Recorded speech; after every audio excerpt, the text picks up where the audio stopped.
Hello. आज मैं आपको बताने जा रहा हूँ कि आईवीएफ के जो इंजेक्शन आते हैं उस इंजेक्शन से आईवीएफ के सक्सेस रेट पे क्या इफ़ेक्ट आता है। आईवीएफ के इंजेक्शन में एटलीस्ट 3 वैरायटी ऑफ इंजेक्शंस मिलते हैं। जो फर्स्ट वैरायटी ऑफ इंजेक्शंस हैं उसको ह्यूमन मेनोपॉजल गोनाडोट्रोपिन, ये यूरिनरी प्रोडक्ट है HMG। अगर आप कोई भी HMG यानी कि आपको जो भी इंजेक्शन दिए जाते हैं उसके रेपर पे पढ़ोगे तो उन पे मैनोट्रोपिन लिखा होता है या ह्यूमन मेनोपॉजल गोनाडोट्रोपिन ऐसा लिखा होता है। वो 75 IU और 150 IU की एम्प्यूल में आते हैं, बॉक्स में आते हैं, और उसके अंदर बेसिकली ये मेनोपोज आई हुई महिलाओं के यूरिन में से बनाए जाते हैं और उसको प्योरीफाई करके इसमें से FSH और LH दोनों एक्सट्रैक्ट किया जाता है। लेकिन ये इंजेक्शन की जो इफ़ेक्ट है ग्लोबली ऐसा कहा जाता है कि अगर हम 100 महिलाओं को अगर अंडे निकालने के लिए HMG नामक इंजेक्शन अगर हम देंगे तो कहीं ना कहीं हम 75 महिलाओं को रिस्पॉन्स मिलता है, लेकिन 25 महिलाओं को कहीं ना कहीं हम रिस्पॉन्स गवा देते हैं।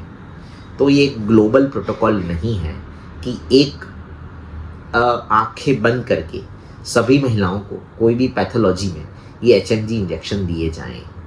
ये HMG इंजेक्शन बहुत ही सस्ते होते हैं। अगर इसको कोई प्रीमियम प्रोडक्ट करके IVF में बेचा जाए तो ये गलत है। ये सस्ते इंजेक्शन हैं। जनरली IVF को इकोनॉमिक करने के लिए ये बेचे जाते हैं। अभी मैं ये कहना चाहता हूँ जो दूसरे इंजेक्शन हैं वो रिकॉम्बिनेंट FSH रिसर्च प्रोडक्ट। अभी रिकॉम्बिनेंट FSH में 2 प्रोडक्ट है, 2 बाहर की दुनिया में या हमारी इंडिया की दुनिया में फॉरेन प्रोडक्ट और लोकल यानी कि इंडियन प्रोडक्ट 2 तरीके से बेचे जाते हैं। Foreign product actually research product है।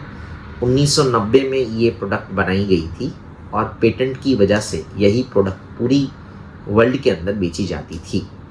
अभी ये रिसर्च प्रोडक्ट है, उसके अंदर जो है वो रिकॉम्बिनेंट FSH है। तो ऐसा कहा जाता है ये HMG से क्वाइट इफ़ेक्टिव है। ये बहुत ही महंगा है, 2 से 3 गुना महंगा है। और आज के 2015 के बाद करीबन ये प्रोडक्ट के अंदर जो कंटेंट होता है वो फोलिट्रोफिन अल्फ़ा या फोलिट्रोफिन बीटा होता है। ये दोनों कंटेंट वाले इंजेक्शंस इंडियन वैरायटी में मिलते हैं।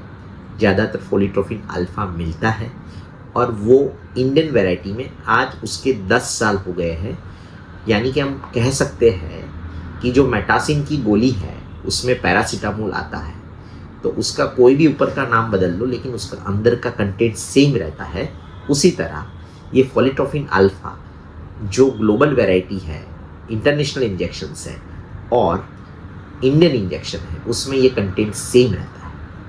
कई लोग उसको इस तरह से आज बेच रहे हैं कि फॉरेन वैरायटी का इंजेक्शंस आप में ज़्यादा इफ़ेक्ट करेगा।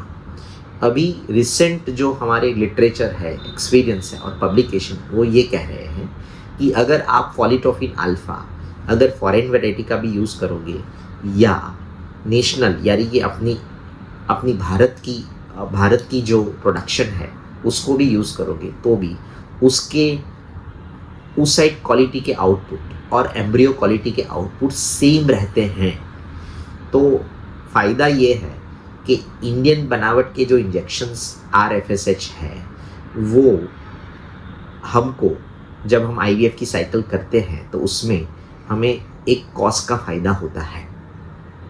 अभी खाली अगर ये RFSH इंजेक्शन सबको दिए जाएंगे तो भी 75% को रिस्पॉन्स मिलेगा और 25% को रिस्पॉन्स नहीं मिलेगा। इसके लिए जो ग्लोबल स्ट्रेटजी है जिसके अंदर ये RFSH के ऊपर 75 IU का अगर यूरिनरी प्रोडक्ट दोनों मिला के ज़्यादा, जिसमें ज़्यादा पोर्शन रिकॉम्बिनेंट FSH का होता है, मे बी फॉर एग्जांपल 200 से 375 IU अगर रिकॉम्बिनेंट FSH हो और 75 से 225 IU अगर यूरिनरी प्रोडक्ट हो, ये कॉम्बिनेशन इसको ग्लोबल प्रोटोकॉल कहा जाता है। और इसका जो इफ़ेक्ट है वो IVF के सक्सेस रेट पे बहुत आता है, क्योंकि इससे जो अंडे निकलने की और उसकी ब्लास्टोसिस यानी कि अच्छे क्वालिटी एम्ब्रियो कन्वर्ट होने की जो ताकत है वो करीबन दूसरे 2 प्रोटोकॉल से ज़्यादा है, और ये आपको महंगा पड़ता है लेकिन ये आउटपुट में अच्छा है। तो आज का जो पूरा मेरा जो अवेयरनेस का ये वीडियो है वो आपको ये कहलाता है कि कॉम्बिनेशन मिक्स थेरापी यानी कि रिकॉम्बिनेंट एफएसएच और एचएमजी यानी कि यूरिनरी प्रोडक्ट का कॉम्बिनेशंस आईवीएफ सक्सेस रेट को बढ़ाता है। थोड़ा ज़्यादा महंगा होता है लेकिन उसको सस्ता करने के लिए आप इंडियन बनावट के रिकॉम्बिनेंट एफएसएच को भी उपयोग कर सकते हैं, जिससे सेम रिजल्ट मिलता है। Thank you.